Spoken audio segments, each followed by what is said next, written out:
आता एक महत्त्वाची बातमी, एकनाथ शिंदेंचा बालेकिल्ला समजल्या जाणाऱ्या कल्याण आणि डोंबिवलीत शिवसेना आणि भाजपात काटशह सुरू असल्याचं दिसून येत आहे। ठाकरेंच्या शिवसेनेचे माजी नगरसेवक दीपेश म्हात्रेंनी काल भाजपमध्ये प्रवेश केला।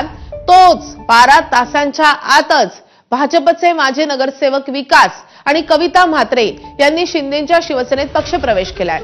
दीपेश म्हात्रेंच्या भाजप प्रवेशानं या भागात भाजपची ताकद आणखी वाढली आहे, तर एकनाथ शिंदेंनी थेट भाजपला सुरुंग लावत विकास म्हात्रेंचा प्रवेश करून घेतलाय। त्यामुळे आगामी महापालिका निवडणुका भाजप आणि शिवसेना स्वबळावर लढण्यात मोठी चुरस पाहायला मिळते।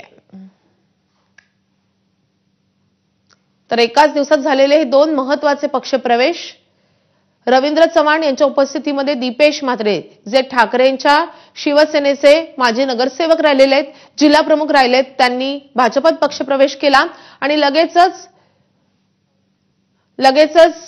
भाजपला सुरुंग लावत त्यांच्या पक्षातल्या विकास आणि कविता म्हात्रेंचा शिवसेनेत पक्षप्रवेश झालाय।